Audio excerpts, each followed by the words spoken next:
विज्ञान, तर्क और आस्था। क्या होता है जब ये तीनों आपस में टकराते हैं?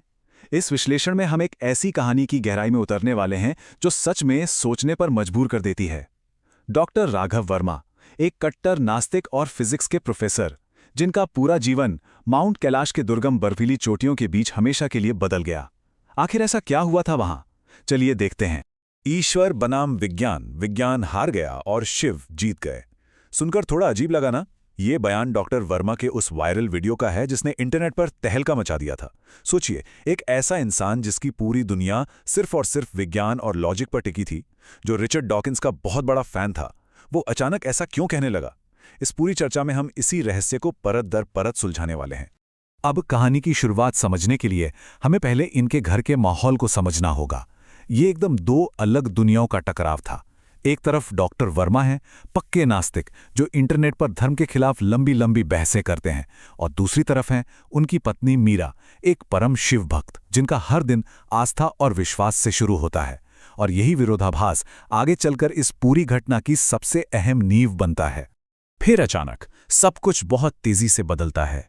15 मार्च का वो मनहूस दिन जब एक भयानक खबर सामने आती है, मीरा को स्टेज 4 ब्रेन ट्यूमर है। डॉक्टरों ने साफ कह दिया था कि उनके पास सिर्फ 6 महीने बचे हैं। विज्ञान के पास कोई इलाज नहीं था। इसी घोर निराशा के बीच मीरा ने अपनी आखिरी इच्छा बताई, कैलाश मानसरोवर की यात्रा।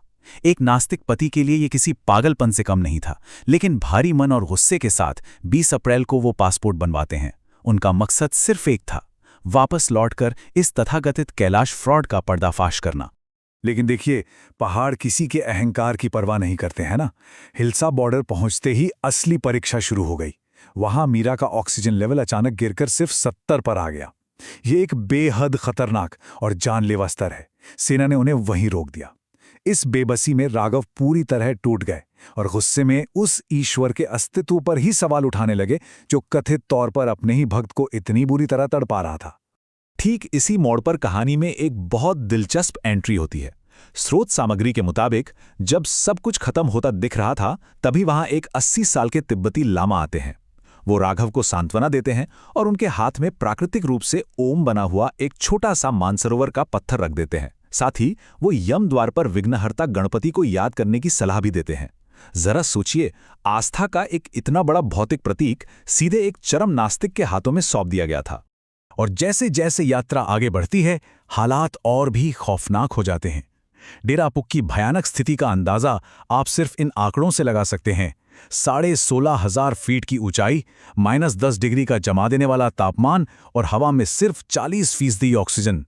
ये वो जानलेवा जगह थी जहां मीरा अचानक बेहोश हो गईं।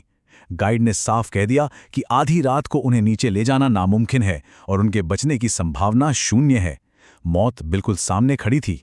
और फिर वो पल आता है जो पूरी कहानी को पलट कर रख देता है।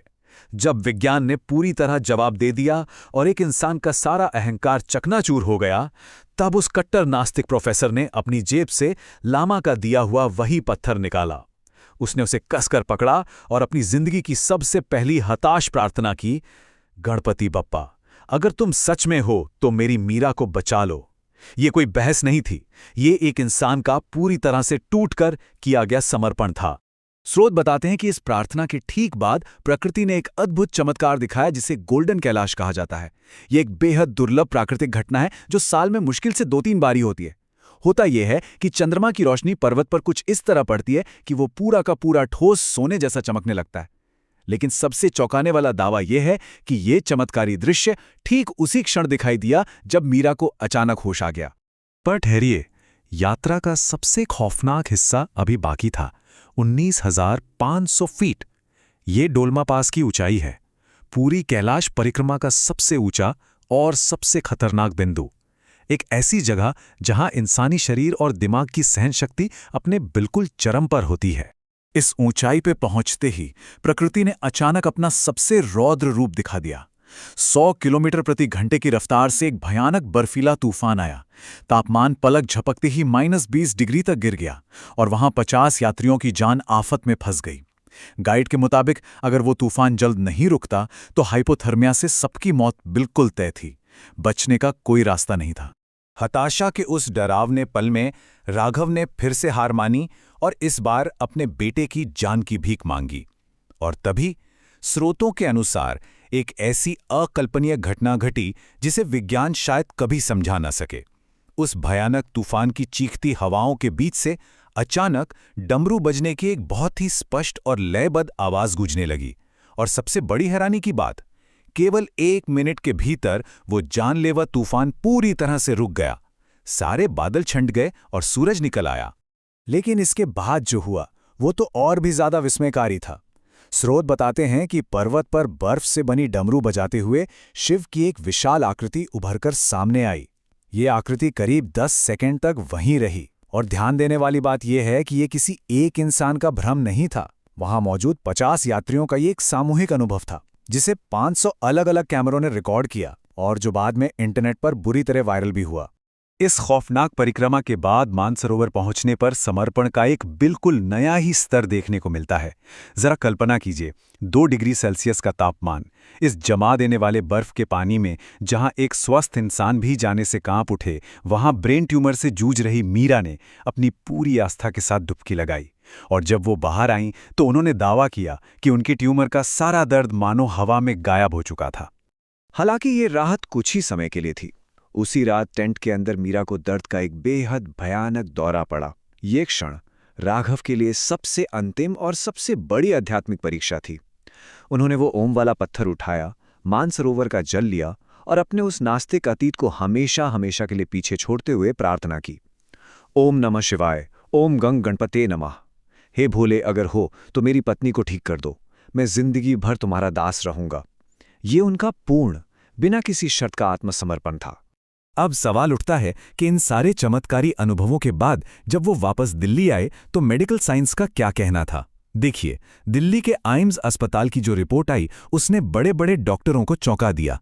मार्च में जो स्टेज 4 का जानलेवा ब्रेन ट्यूमर था, 28 जून की जांच में उसका एक भी सेल नहीं मिला, एकदम जीरो। स्रोतों में डॉक्टरों के हवाले से साफ कहा गया है कि मेडिकल साइंस की दुनिया में ऐसा होना पूरी तरह से असंभव है।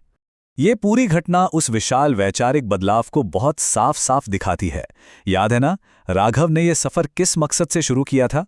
एक तथाकथित कैलाश फ्रॉड को दुनिया के सामने बेनकाब करने के लिए। लेकिन इस असाधारण यात्रा के अंत में उन्होंने खुद सबके सामने ये स्वीकार किया कि वहां दरअसल किसी फ्रॉड का नहीं बल्कि उनके अपने अहंकार का पर्दाफाश हुआ था। विज्ञान और तर्कों के पीछे जो उनकी अकड़ थी वो कैलाश के सामने पूरी तरह टूट चुकी थी। इस यात्रा का वर्मा परिवार पर जो असर हुआ वो सिर्फ कुछ दिनों का नहीं बल्कि ताउम्र रहने वाला था।